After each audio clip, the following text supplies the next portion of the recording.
Coming up on Mountain News this morning, Kentucky transportation officials urge drivers to follow road closing signs, and a beloved Eastern Kentucky festival finally makes its return after being canceled for 2 years in a row. Dedicated to Eastern and Southern Kentucky, this is WYMT Mountain News this morning.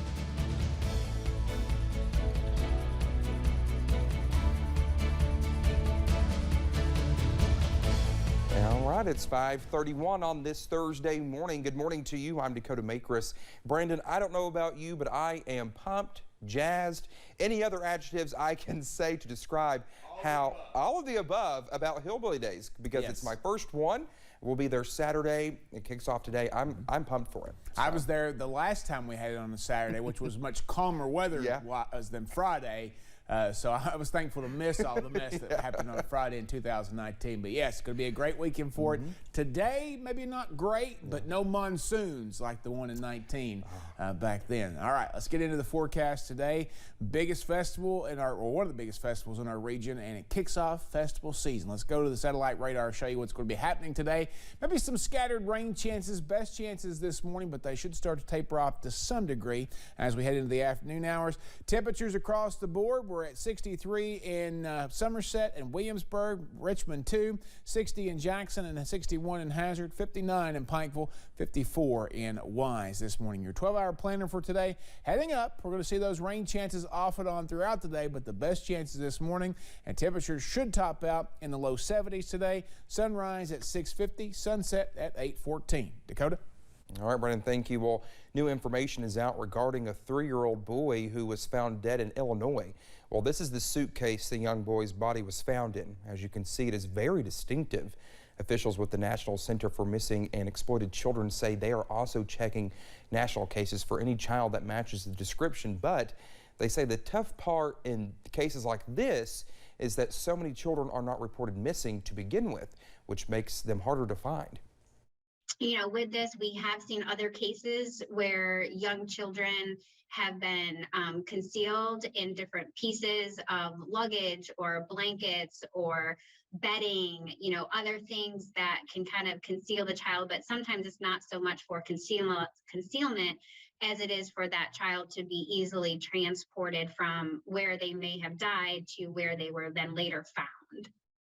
The boy's autopsy was completed Tuesday afternoon. The autopsy did not reveal any obvious cause of death, so Indiana State Police will now rely on toxicology reports to see if the child had drugs in his system when he died.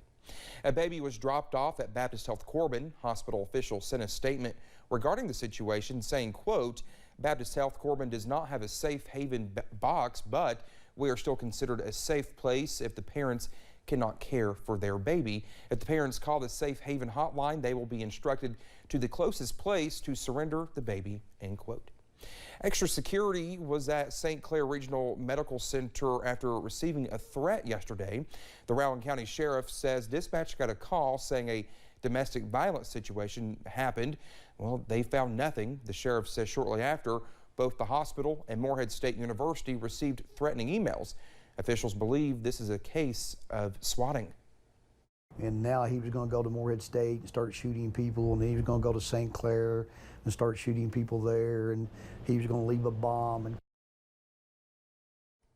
Well, the sheriff says this isn't their first swatting situation. His department and the FBI are investigating. Police in a southern Kentucky county went after drug dealers Wednesday morning. Williamsburg police say they have been investigating cases for months, and it culminated in the roundup yesterday. Our Phil Pendleton has more on the investigation. Starting early before the sun rose, fanning out to round up suspects accused of dealing drugs, meth and oxycodone. Woke people up early this morning, turned the heat on, and gave them a place to stay today.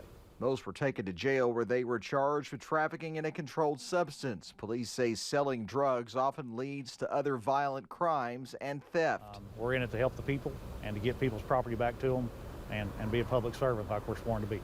Police were able to also confiscate some contraband such as cash and some illegal drugs. And they also say that as they were going to arrest one man, as they were serving that warrant, he was literally shooting out drugs into his leg at that very moment. And one arrest led to 3 other arrests on similar crimes. Armed with 15 warrants, 13 were arrested by early this afternoon. And our mission today is to send a clear message that there's zero tolerance when it comes to distributing the poison that's been distributed in our communities. Police say 4 suspects were also arrested on unrelated outstanding warrants. In Whitley County, Phil Pendleton, WYMT Mountain News. Well, police say they are still looking for 2 suspects. If you would like to see a list of all those charged, we have that over on our website at WYMT.com. An Ohio woman who was a finance director for a West Virginia airport has pleaded guilty to stealing nearly $50,000 in federal funds from the facility. U.S. Attorney Will Thompson says 46-year-old Melissa Sue admitted between May 2020 and January 2021 she stopped depositing all of the money she collected from vending machines at the Huntington Tri-State Airport into airport accounts. She also took money meant to be deposited into ATMs. Hall is scheduled to be sentenced August 15th and faces up to 10 years in prison. Kentucky Transportation Cabinet officials are urging drivers to follow road closed signs.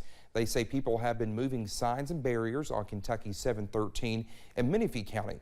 The road is closed due to a major culvert repair below the road. They say you could be responsible for damage on your car if something happens. I heard from my counterpart in Paducah that they were issuing some fines. The judicial system was issuing some fines. People were being cited for it. Well, there is no word yet on when Kentucky 713 could reopen because the work is so extensive. The day many people here in our region have waited for, well, it's finally here. Hillbilly Days officially kicks off a bit later this morning after being canceled 2 years in a row. Our Jordan Mullins has more from Pikeville, where folks are already celebrating the 45th anniversary of the festival.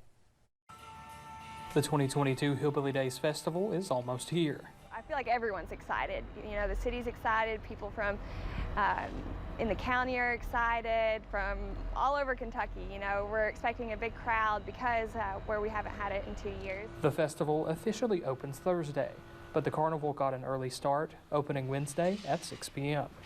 There's a lot of stuff going on, and it looks super fun, super exciting. So if you want a little pre-Hillbilly Days, make sure to bring your kids or whoever down with you to the carnival and just enjoy yourself. And although thousands of guests will descend on Pikeville, the city's first responders are prepared to keep folks safe with several stations. They'll be staffed by EMS personnel, firemen, and police officers. Plus, we'll have roving patrols. We still have people out patrolling vehicles outside the outskirts of town, and we also will have people on foot patrol. So you're going to see officers, firemen everywhere. Officials limited parking at 5 p.m. on Wednesday, warning drivers to expect heavy traffic in downtown Pikeville as first responders focused on setting up more than 100 vendors throughout the town. After 5 o'clock, downtown is going to be off limits. Anything parked downtown after that is going to be towed at the owner's expense. So we put signs up for last week or so with big red letters. Please don't park downtown after 5 o'clock on Wednesday. A reminder to slow down and drive carefully around the festival and keep your fellow hillbillies safe. In Pikeville, Jordan Mullins, WYMT Mountain News. Well, we will have our booth at Hillbilly Days starting today at the corner of 2nd Street and Division Street. Feel free to stop by, say hello, pick up a button, and help us out with some guest weather. I believe our Evan Hatter will be there later today. Dinosaurs will be invading Lexington this summer. Families will get the chance to walk among the nation's biggest herd of dinosaurs when Jurassic Quest opens at the Central Bank Center on June 10th. New this year, families are invited to pick up a map to embark on the quest, an interactive scavenger hunt style adventure with 10 clues leading them to meet dinosaurs and prehistoric sea creatures. This year's Thunder over Louisville will be a little different than that of last year. If you drive to the event, you're asked to park away from the waterfront and walk. You can ride your bike or scooter to the event. In fact, it's encouraged, but you can't bring it inside the perimeter. Leave your grills, tents, and glass bottles at home. There are plenty of vendors inside the venue, and they'll be open past the fireworks to help traffic afterward. The more we can stagger it, it'll help with the congestion. Just know we will do everything we can to get everyone home safely. Well, take a picture of your children before the event. That could come in handy in the event they become lost. There will be first aid and lost child stations on both sides of the river and other safety features too. The Abraham Lincoln Birthplace National Historical Park is seeking volunteers for its first Park Care Day. The park says the Volunteer Day is being held April 30th at the Lincoln Boyhood Home site at Knob Creek. There will be a variety of projects for volunteers to work on, including planting an interpretive garden. Park staff researched to find heirloom variety seeds close to what the Lincoln family might have grown while living there.